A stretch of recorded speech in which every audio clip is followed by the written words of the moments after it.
Selamat datang di teman cerita, tempat di mana sejarah dan misteri bertemu.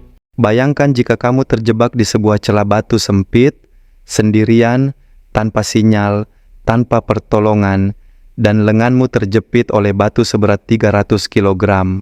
Hari demi hari berlalu, tubuhmu mulai lemah, dan satu-satunya jalan untuk bertahan hidup adalah dengan memotong tanganmu sendiri. Inilah kisah nyata yang lebih gila dari film manapun, kisah seorang pria yang harus membuat pilihan paling ekstrim untuk bisa hidup. Namanya Aron Ralston, seorang insinyur yang berubah haluan menjadi petualang sejati. Ia bukan sekadar penyuka alam, ia terobsesi dengan ketenangan dan bahaya yang disediakan oleh alam liar. Baginya, berjalan sendirian di tengah bebatuan tandus bukan tindakan bodoh, tapi bentuk tertinggi kebebasan. Hari itu, dengan semangat penuh di dadanya, ia berangkat menuju Blue John Canyon, sebuah celah sempit di gurun Utah. Ia membawa sepeda, tas kecil, air minum, cemilan, kamera, dan pisau lipat murahan. Ia bahkan tak memberitahu siapapun kemana dia tak akan pergi. Dalam pikirannya, itu tak perlu. Ia menganggap dirinya kuat, terlatih, dan siap menghadapi apapun. Tapi seperti banyak kisah klasik tentang manusia yang menantang alam, Aron tidak tahu bahwa ia sedang menjemput pelajaran paling keras dalam hidupnya. Sebuah pelajaran yang tidak datang dalam bentuk badai atau binatang buas, tapi hanya sebuah batu. Sore itu, ia menuruni celah sempit, menuruni dinding batu yang sempit namun tampak bersahabat. Ia melompat dari satu batu ke batu lain dengan percaya diri. Tapi dalam sepersekian detik, semuanya berubah. Sebuah batu besar yang sebelumnya hanya diam di tempat, mendadak meluncur ke bawah. Beratnya diperkirakan lebih dari 300 kilogram. Batu itu menghantam dinding dan menimpa lengannya, menjepitnya di antara celah batu yang sempit dan tak tergoyahkan. Pada detik itu, Aron sadar, ini bukan tantangan biasa. Ia tidak bisa bergerak, lengannya tak bisa ditarik keluar, dan tidak ada siapapun yang tahu di mana dia berada. Langit masih biru, burung masih beterbangan di atasnya, tapi dunia di sekitar Aron telah berubah menjadi perangkap batu yang kejam, tanpa jalan keluar. Di hari pertama, Aron belum benar-benar panik. Ia yakin, dengan keterampilannya, pengalaman, dan sedikit keberuntungan, ia bisa keluar dari situ. Ia mencoba segala cara, mendorong, menarik, menggoyang batu, membuat sistem katrol dari tali. Namun tak satu pun membuahkan hasil. Tangan kanannya terjepit begitu dalam. Saking sempitnya celah itu, ia bahkan sulit bergerak untuk mengambil air atau duduk dengan nyaman. Tapi pada malam pertama, ia masih bisa bercanda. Ia menghidupkan kamera, merekam dirinya sendiri, seperti sedang membuat vlog. Ia tersenyum, mencoba menunjukkan bahwa ia baik-baik saja. Namun di balik senyumnya, ia tahu waktu sedang berjalan mundur. Airnya terbatas, tidak ada sinyal, tidak ada suara manusia selain napasnya sendiri. Dan malam itu, udara menjadi sangat dingin. Hari kedua datang seperti tamu tak diundang. Panas terik siang membakar kulit wajahnya, sementara malam menusuk tulangnya. Airnya hanya cukup untuk beberapa teguk lagi. Ia mulai menyadari tidak ada siapapun yang akan lewat. Lapar mulai menggerogoti. Dehidrasi membuat pikirannya kabur. Tapi yang paling menyakitkan bukan fisik, melainkan kesepian.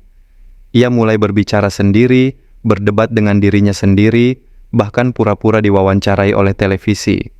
Pada hari ketiga, ia tak bisa membedakan mana kenyataan dan halusinasi. Ia mulai melihat keluarganya, mendengar suara mereka, seolah-olah mereka memanggil namanya. Tapi saat ia membuka mata, hanya ada batu dan langit. Aron menatap kamera dan mulai merekam pesan terakhirnya. Ia minta maaf kepada orang tuanya. Ia menangis, tapi kamera itu juga mulai kehilangan daya. Seperti tubuhnya. Saat air benar-benar habis dan tubuhnya melemah drastis, satu-satunya hal yang tersisa hanyalah logika brutal. Dia berpikir jalan keluarnya adalah dengan melepaskan lengannya sendiri. Ia menatap pisau lipat murahan itu. Tidak tajam. Bahkan untuk mengiris, Kulit pun sulit, tapi ia mulai mencoba.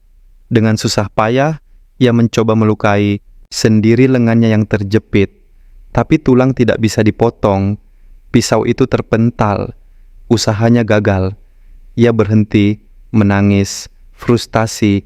Hari itu, pikirannya terbelah antara harapan bahwa seseorang akan datang dan kenyataan bahwa tak ada siapapun di sekitar situ dalam radius puluhan kilometer. Di hari kelima, Aaron benar-benar berada di ambang kematian. Tubuhnya menggigil, bibirnya pecah, suaranya hilang. Ia bahkan sempat mempertimbangkan untuk membiarkan dirinya mati di sana. Lalu, sebuah mimpi datang. Ia melihat seorang anak kecil berlari ke arahnya, tersenyum, memanggil ayah. Anak itu belum pernah ia kenal, belum pernah ia miliki. Tapi di titik itu, Aaron merasa itu adalah masa depannya. Sebuah kehidupan yang belum sempat ia jalani. Ia terbangun dengan tekad baru. Ia akan bertahan, apapun risikonya. Aaron memahami satu hal, ia tidak perlu memotong tulangnya, ia harus mematahkan tulangnya. Dengan kekuatan terakhir, ia membengkokkan lengannya hingga terdengar suara retak yang memekakkan. Tulangnya patah. Ia lalu mulai memotong otot, daging, dan jaringan saraf. Proses itu butuh waktu. Sakitnya tidak bisa digambarkan, tapi pada akhirnya, ia berhasil. Dengan satu tangan tersisa, tubuh penuh darah, dan nyaris tanpa kesadaran penuh, ia keluar dari celah sempit itu. Tapi perjuangan belum selesai. Ia berjalan sejauh lebih dari 10 kilometer. Terhuyung, haus, hampir pingsan. Ia mencoba tetap sadar dengan membasahi bibirnya, menggunakan air bekas hujan dari dalam kantong air yang hampir kosong. Di tengah padang pasir, ia melihat 3 orang pendaki. Mereka melihat tubuh lemah itu mendekat. Mereka kaget dan segera memanggil bantuan. Dalam waktu singkat, helikopter tiba. Tubuh Aaron diangkat, tapi jiwanya, ia telah kembali dari kematian. Aaron kehilangan lengan kanannya, tapi ia mendapatkan sesuatu yang lebih besar, sebuah perspektif baru tentang hidup. Ia menulis buku, menjadi pembicara, dan kembali ke dunia alam bebas. Ia bahkan akhirnya memiliki anak, seperti anak kecil yang muncul dalam visinya saat hampir mati. Ia kembali ke tempat itu beberapa tahun kemudian, bukan untuk trauma, tapi untuk berterima kasih. Kadang, batu terbesar dalam hidup kita bukan untuk menghalangi jalan, tapi untuk menghentikan kita sejenak agar melihat hidup dari sudut yang lebih dalam.